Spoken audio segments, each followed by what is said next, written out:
Greetings and welcome. My name is Jake Rayson. I am a wildlife food forest garden designer, and it's Sunday and it's supposed to be a day off really, but you never really have a day off, particularly if you've got a garden. So just doing a little job which I've been meaning to do for a while, and I'm in the coppice, which is, when we first moved in, I planted a load of trees, and so we're going to have a coppice, and we're going to have firewood for our wood-burning stoves, and lots of great plans. I do not dissuading anyone from from growing a coppice, but if you do grow one, don't do what I did. What I did was I put a plastic sheet mulch around the base. I thought, well, that will save a lot of time. I put plastic sheet mulch around the base, if you can just see down here, and that will save a lot of time, because I won't have to keep clearing the mulch at the base of the trees, because what kills a young tree is rabbits and grass, and then the other one is mowers. So if you're going to plant a coppice, don't put plastic sheet mulch. I've stopped using plastic wherever I can now in the garden, because it's plastic and there's no place for it really.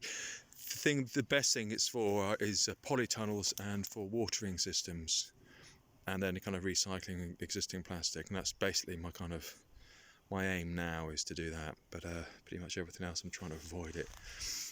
So first off, don't use plastic sheet mulch. Secondly, I used tree guards to stop the rabbits from ringing the tree. What they'll do, they'll come along and chew the bark of a baby tree. They'll chew it all the way around and kill it, not because they're malicious and spiteful, but because they like chewing things, because they're rabbits. Well, I've used plastic ones. Don't. You can make a spiral out of chicken wire for young trees. Same principle. It goes and wraps around, and because it's a spiral, same kind of thing. It'll expand as a tree gets bigger. But a chicken wire tree guard they're cheap and easy to make, and they're not plastic, because what happens with these, they shatter everywhere. They've got to be thrown away, go to landfill. So there you go. But these trees we planted. There's quite a lot of them. There's alder, Italian native alder, which is this one here, and I've put in some hazel, and there's some cherry dotted around the place as well. Which are nice. Is that cherry? Nope, I don't think so. Anyway, well, maybe it is. I need to get up on my trees really. I think there might be. That is come into focus. That's a cherry, I possibly think.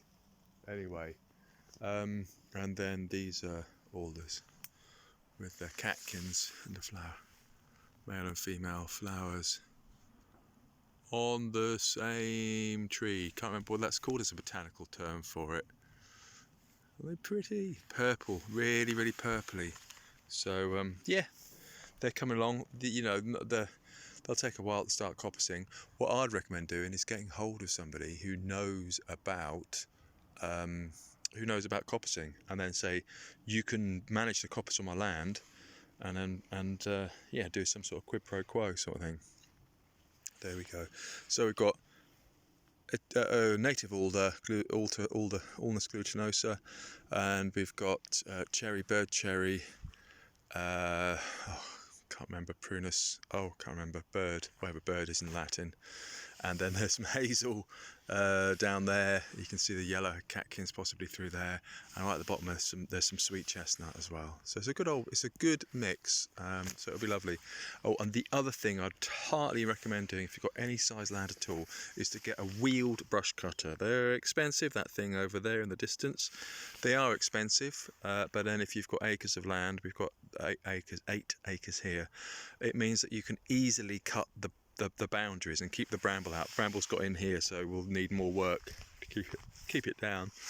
But yeah, I'm not getting rid of bramble. I'm going to leave all that, but that's fine. But just to keep it from coming in and totally taking over. So get a brush cutter and keep the boundaries clear all the way around the edge. So that's what I'm going to be doing more of. Anyway, there we go. Little tips for growing your own coppice. Get someone who knows what they're doing. Get a coppice, somebody who actually works a coppice and knows about coppicing.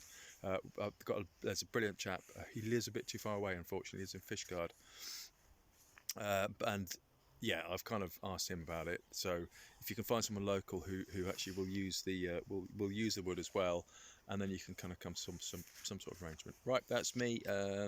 First live stream Wednesday, 2nd of Feb, and then that's about forest garden patterns, food forest patterns, I think I've called it, which is a load of templates basically for forest gardens. And then the other one is free forest garden on the first Monday of the month, free forest garden workshop, 7 p.m. to 8 p.m, kind of blast introductory sort of lecture, and then a quarter of an hour, and then a 40-minute Zoom call, and people get to talk about their forest gardens.